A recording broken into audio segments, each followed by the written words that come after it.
Namaskar, everyone. I welcome you all to the Shiksha Aaramb Vyakhyan. On behalf of Shri Dilip Rath, Chairman IRMA, the Governing Board of IRMA, my faculty colleagues, and entire IRMA community, I welcome our esteemed speakers, Shri Gautam Adani and Srimati Rajashri Birla. We are grateful and immensely fortunate that these two eminent personalities have graced us with their presence today. Thank you very much. The Shiksha Aaramb Vyakhyan is the commencement address for the incoming 41st batch of IRMA's flagship postgraduate diploma in management, in bracket rural management, called PGDM bracket rural management RM. The spirit of serving the society and a growing need for entrepreneurship are well integrated into the curriculum of the PGDM RM course at IRMA. The addresses by our guest today will inspire the students to take up the challenges of the society as professional managers, responsible development leaders, and social entrepreneurs. Our first guest today is Shri Gautam Adani, founder and chairman of the Adani Group, a leading diverse conglomerate in India. It is constituted of 6 publicly traded entities with a market cap of $30 billion with primary interest in energy, ports and logistics, and mining. In each of its sectors, it is the largest in India. Shri Adani, a first-generation entrepreneur, is driven by his core philosophy of infusing growth with goodness through nation building. Each of the group's core businesses are focused on helping build world-class integrated infrastructure capabilities that India needs to accelerate its growth. Nation building for Shri Adani means transforming the coastline of India by building a series of ports and related logistics hubs. In the process, generate several tens of thousands of jobs. It means transforming the power scenario in India and mitigating the urban-rural divide by delivering electricity to several hundreds of millions living in the hinterlands of India. It means enabling food security by building a modern agricultural supply chain, empowering the farmers of our country.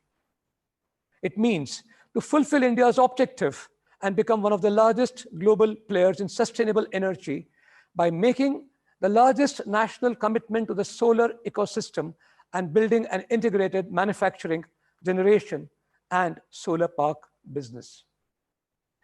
Adani Foundation, the group's corporate social responsibility arm, is among his key interest areas.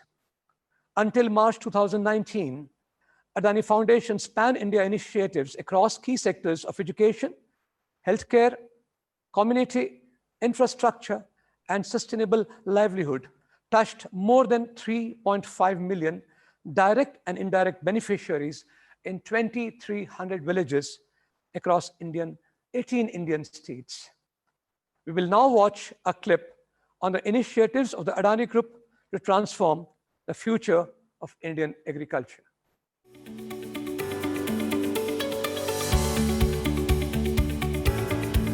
The Adani Group's distinctive business model in the agriculture sector deploys modern techniques to achieve higher quality produce and empowers farmers. The group has always worked towards the betterment of farmers in various ways. Thousands of apple farmers of Himachal Pradesh have welcomed this positive change in their lives. Farm pick आने के बाद हमें मंडी तक सेब नहीं ले जाने पड़ते। इससे समय बचता है और हमारे पैसे भी। सुबह लोड की, शाम को अदानी को सेब दे करके बेच करके शाम को घर आ जाते हैं। बेचने के बाद पैसा हमारे खाते में ऑनलाइन बैंक में आ जाता है। फसल के लिए हम ज़रूरी सामान खरीद सकें, इसीलिए कंपनी ने ये सेल सेंटर खोले हैं जहां अच्छी सी अच्छी चीज़ें वाजिब दाम में मिलती है। The wheat farmers of Punjab faced similar problems. The silo storage facilities introduced by Adani revolutionized the grain storage system in the country. This initiative has benefited and empowered a large group of farmers, minimizing the crop wastage. पहले हम अपनी जो फसल है उसको काटने के बाद लोकल ग्रेन मार्केट मंडी में लेके जाते थे। मंडी जाने में हमें कम से कम 12 से 14 घंटा लग जाता है। भाई जब यहाँ अदानी आ रहे हैं यहाँ आते हैं हम 4 घंटे में ट्राली हमारी खाली हो जाती है, फुल सीजन में भी। तो ये एक ट्राला ले जाते हैं तो हम कम से कम 4 से 5 हज़ार की बचत है। जो हमारी पैदावार है, जो हमारी इनकम है, वो पहले से ज़्यादा हुई है। जो हमारे पास टाइम रहता है वो हम अपनी फैमिली को भी देते हैं और क्रॉप्स बोने के लिए भी हमारे पास टाइम होता है। तो हमारा जो लाइफ है अदानी और ग्रेन मार्केट से वो कम्प्लीटली चेंज हो चुकी है। Adani Wilmar procured 1 million tons from the APMC market in 2019-20. Since May 2020, after the government notification, we have begun buying oilseeds and grains directly from the farmers, eliminating the middleman, resulting in increased income for the farmers. The Adani Group also trained these farmers, teaching them how to best utilize the model organized farming techniques, which resulted in an exponential rise in their produce and eventually translated in a fair rise in the incomes of these farmers. With nation building at its core, the Adani Group is committed to work for the upliftment of the farmers.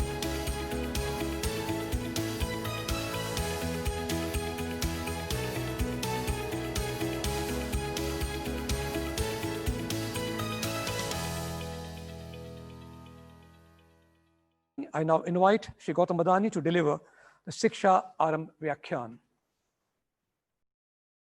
Dear friends, it is an honor to deliver this year's Shiksha Arambh Vyakhyan. I am thankful to Shri Dilip Rath, Chairman NDDB, Professor Hitesh Bhatt, Director of IRMA, and Professor Sudhir Sinha for inviting me to share my thoughts.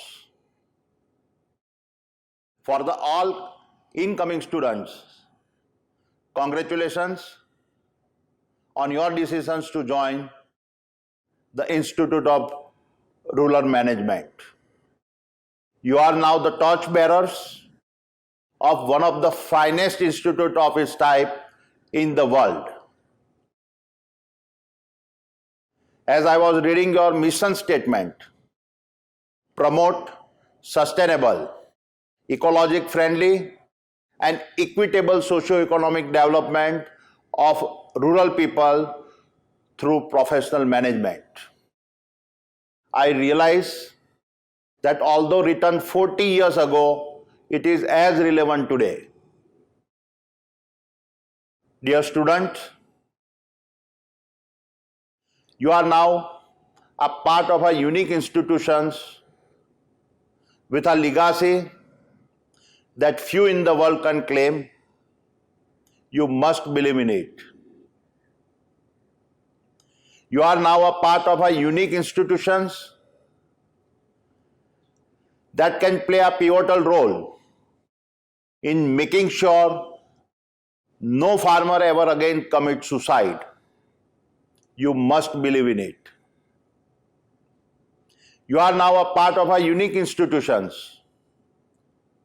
where each of you must live up to the great vision of Dr. Varghese Kurian. You must believe in it. Here is the man who built the world's largest dairy development program.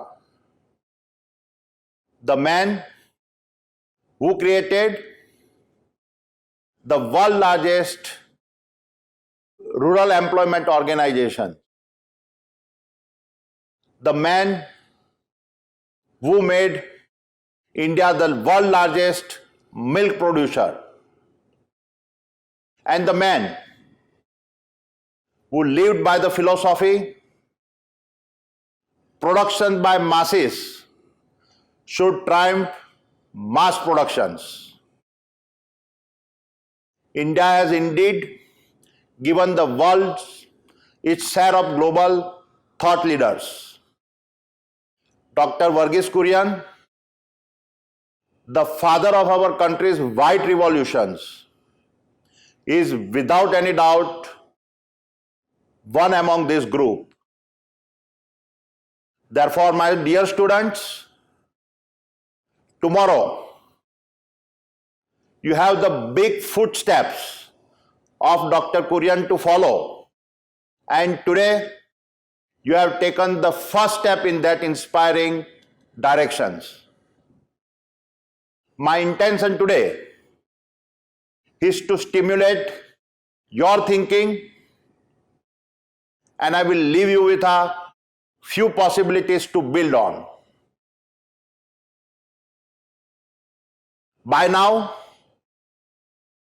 we have all reconciled that the COVID-19 pandemic has permanently changed some aspect of the world.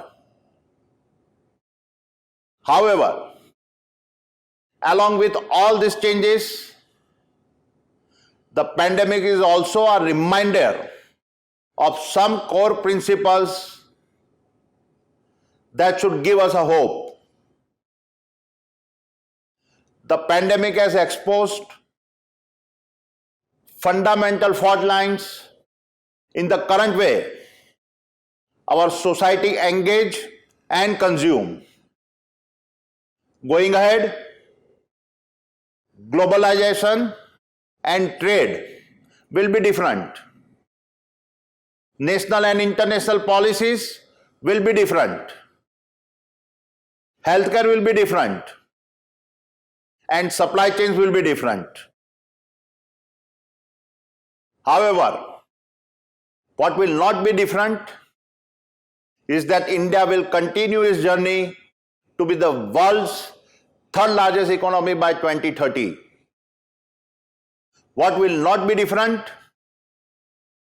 is that India's strength will be its youthful population that all of you represent.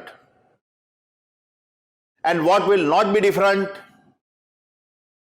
is Mahatma Gandhi's belief that the soul of India lives in his villages.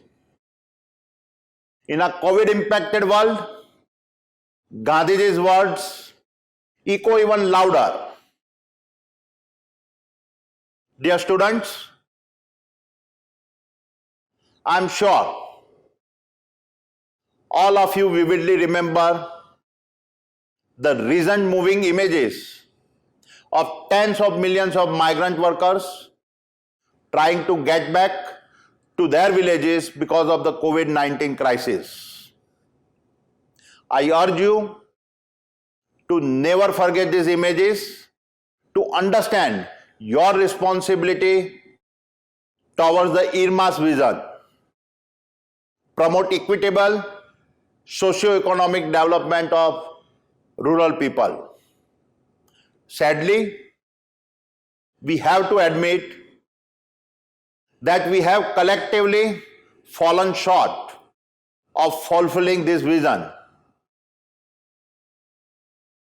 The total number of migrant workers in India exceed 100 million. 1 in 4 workers in India is a migrant. Some migration is beneficial.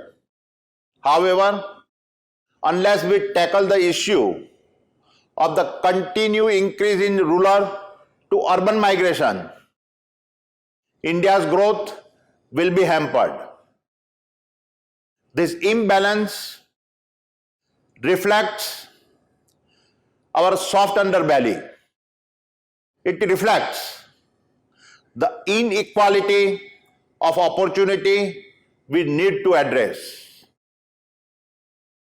More than ever before, we must now develop a model of a rural economy wherein local populations can be employed locally. This will mean that we need to rethink how our local economies are structured and clustered. I have personally seen this in Israel, a nation of less than 9 million people. Israel has brilliantly merged learning from a rural kibbutz-based culture with a modern technology and have made self-sufficiency an absolute mantra. The COVID-19 crisis has forced upon us a chance to rethink the rural development model. This is the opportunity awaiting you. The timing is good. Earlier this year, our Honorable Prime Minister Shri Narendra Bhai Modi spoke about his vision of Atmanirbhar agriculture. He outlined his vision of an India that would be self-reliant in every aspect of agriculture. The Prime Minister spoke about his intent that India must transform its farmers into entrepreneurs, and that this approach could make India the food basket for the world. India already has a head start as the world's largest producer of milk, pulses, banana, mango, and papaya, and the second largest producer of rice, wheat, sugarcane, groundnut, vegetables, fruits, and cotton. This is a great launch pad. At the same time, we must recognize the four underlying challenges. 1. Shrinking arable land as a result of overcultivation, overgrazing, urbanization, and chemical overuse. 2. Unpredictability as a result of climate change, water availability, and the knock-on impact on output. 3. Current lack of productivity and a supply chain inefficiencies. And 4. Shortage of value-adding processing facilities in terms of numbers, scale, and locations. The common opinion is that success in agriculture is based on the scale. While this is generally true, recent advances in areas like digitization, seed quality, weather forecasting, combined with a smart policy making and general public awareness, have opened up the agriculture sector in several ways. Let us take a look at some of these aspects that will define the agricultural landscape over the next several decades and could help transform the face of a rural India. First, there is an increasing realization that the concept of clustering and agriculture efficiencies go hand in hand. India is made up of over 700 districts, and each district is a potential self-sufficient micro-cluster. A cluster is a geographic concentration of interconnected businesses and institutions that help build an era of competitive entities.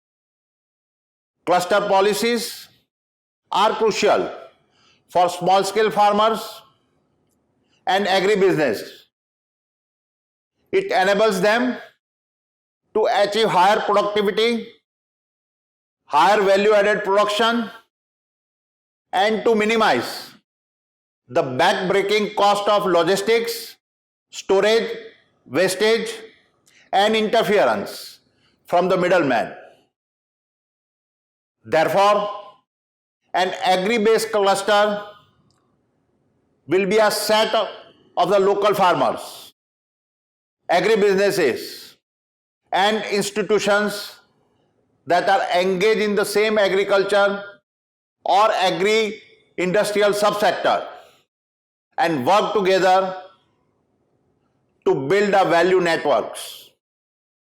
This approach can be adopted from the principles laid out by the Shyama Prasad Mukherjee rural missions that focuses on development of targeted cluster of 15 to 20 proximate villages with a population of 30 to 40 lakhs.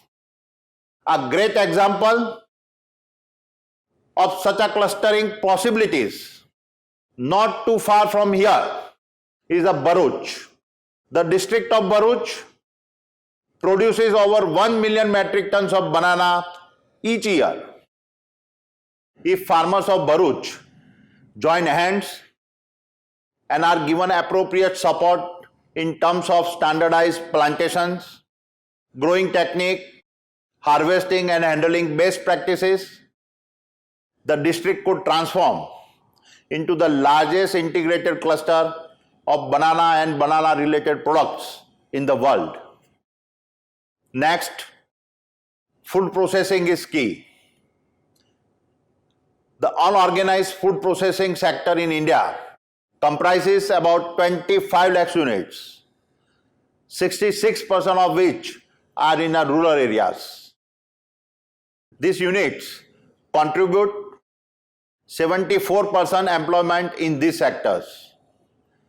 While India is the second largest food producer in the world, less than 10% of the total produce is processed into value-added products. As a comparison, the US processes 65%. Developing countries such as the Philippines and Brazil process as much as 75% of their produce. One of the primary reasons for India's low food processing numbers is the lack of processing facilities at the right locations. This has a cascading impact on storage, wastage, and price realizations. In this context, modular and compact food processing units need to start becoming a commonplace. Compact and rapid build processing units with a proximity to the farms allow for more efficient and a shorter supply chains. So modular processing plants can be built, moved, and set up quickly. This is a solution that works best for a country like India with logistical challenges. Therefore, the recent announcement of the PM formalization of micro food processing enterprise scheme, whereby a one district, one product cluster approach is being adopted, is very timely. This provides subsidies for setting up 2 lakhs micro processing units. This is a set of game changer through value addition to the farmer's produce. Third, agriculture is increasingly micro-sized and moving indoors. While the type of agri-crops that can be grown indoors may have some limitation today. There cannot be any doubt about this exciting trend. The advent of our greenhouses, hydroponics, aeroponics, aquaponics, and a vertical farming, while still in a different phase of maturity, are all exciting and will throw open the extraordinary possibilities of 100 to 500 times of productivity and could transform the agriculture value chain in a multiple ways. The future of a micro agriculture is within the four walls. It is distributed, integrated, organic, digital, powered by a renewable energy, and independent of climate conditions. An environment of 24/7 photosynthesis under LED lights, 24 by aeration of a plant roots, 99% water reuse, zero pesticides, zero fungicide, and zero herbicide makes possible a highly organic, sustainable, and predictable output, which in turn drives further productivity and a better price points. While these transformations will take some time there, they are happening. Our recent simulations studied a 10-layer vertical wheat farm set up with artificial light and optimized temperature and CO2 levels. It was found that yields reached 1900 metric tons per year of a wheat per hectare of ground area, compared with a normal yields of a 3.2 metric tons per hectare. That is almost 600 times greater productivity. Yes, there are challenges to overcome, especially the amount of energy required to grow indoors. Nonetheless, the combination of a supportive government policy, continue fall in the cost of energy, and exponential increase in productivity holds a great possibility. It is now possible to imagine future of such modular agriculture parks owned by farmers, cooperative in rural district or close to cities, and sharing a common infrastructure for supply of the input ingredients. This is a real and a meaningful transformation that your generation can achieve. And finally, agriculture, like all other fields, is benefiting through digitization.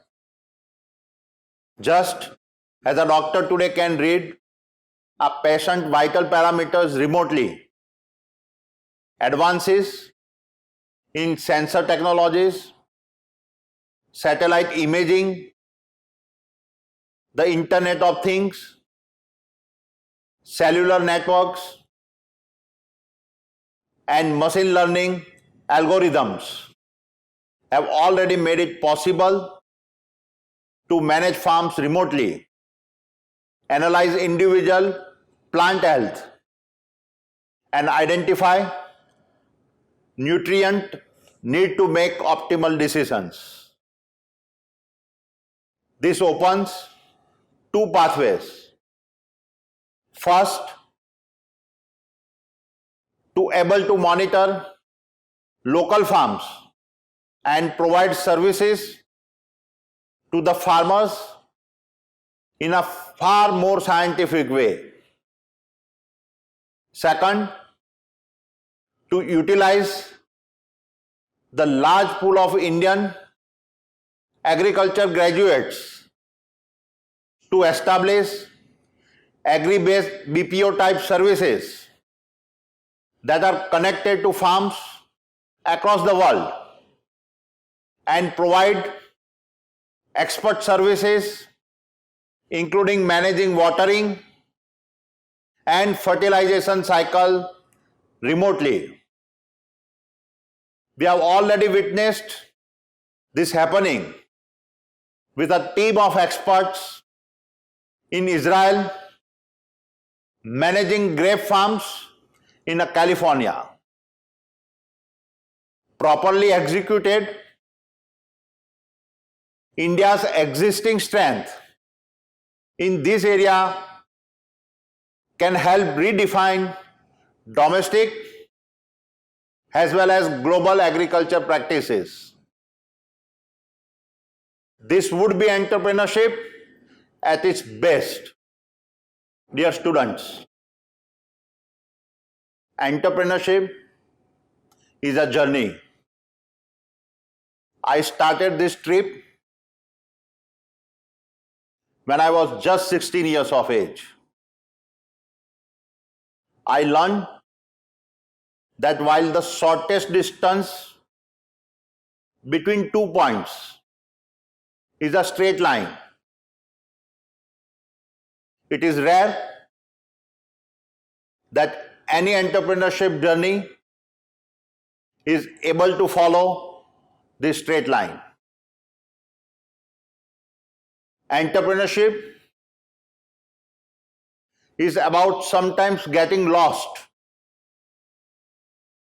sometimes falling, but every time I was lost, every time I fell, I was still able to find my way back. I was still able to get up. And it is this desire to be back on your feet that defines an entrepreneur. I will therefore leave you with 4 principles that I have always believed. First, fear of failure or deviating from the well-paved path will be your biggest limitations. The world is full of incredible opportunities. And at your age, you do not have to play it safe. Trust the journey you will take, and you will discover new paths. Second, while achievements are important, if you focus only on achievements, you will miss learning new things. Achievement is an outcome enabled by learnings and not the other way around. Be passionate about learning. Third, you can tire yourself out by force loading your schedule so much that you paralyze your ability to reflect, and this will eventually come at a great cost. Keep time for reflections. And finally, your purpose is a guiding star that will both show you your path and sustain you. As you walk this path, you will learn new things, and have time to reflect. Let your purpose captivate you. Therefore, in closing, let me state, I firmly believe that the best days of Indian farming are ahead of us. We will be able to address the urban-rural opportunity divide better in the years to come. And one day, we will feed the world. My optimism comes from my view that your generation is far smarter and entrepreneurial than any previous generations. India already has a more than 450 agri-tech startups. This is a sign of transformation Indian agriculture is undergoing. It is the best indication that your entrepreneurial generation recognizes the opportunity related to agriculture and associated industries. Therefore, as you step out into the world to fulfill your dreams, I am confident that each of you will be an inspiration to 100 others that will follow you from here at IRMA. I am confident that you will be the shining light for millions of Indian farmers.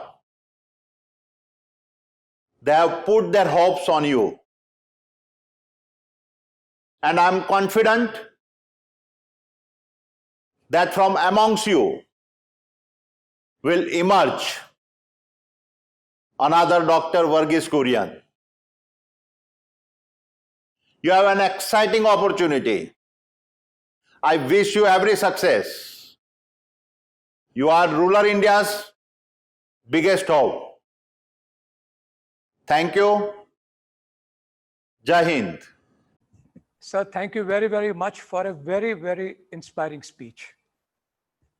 I had prepared something on the script, but I'm inspired to go beyond the script now. In many years, we haven't heard a person with so much passion and so much to advise us. I'll just repeat the points that you mentioned, and I'm very sure it will inspire many of our current batch and the incoming batch students to take up the journey of entrepreneurship. You mentioned, sir, do not fear the failure. A very, very beautiful point, sir. We sometimes don't take the journey, don't start the journey because we fail that we may not reach the destination. And I think you made this point very beautifully, sir. And your journey itself inspires us to look at somebody who has achieved something in life at the global arena. And it inspires a lot of my students, alumni friends, and many of us in the world to follow that path. The second one was very, very good. Do not focus on the achievements, only on the achievements. The outcomes of the learning are the achievements. This is very, very beautifully said, sir. And I'm sure most of us will follow this, sir. Third one is about reflection. So there is an action, there is a reflection, and there is a refinement, and then one more action after that. And reflection is a continuous journey, sir. And the last one is constancy of purpose. Must have a purpose in life, sir. Thank you very, very much. I sincerely appreciate you coming to our institute and giving a beautiful speech today. On behalf of my entire Board of Governors, our chairman, Shri Dilip Raj ji, we thank you for this, sir.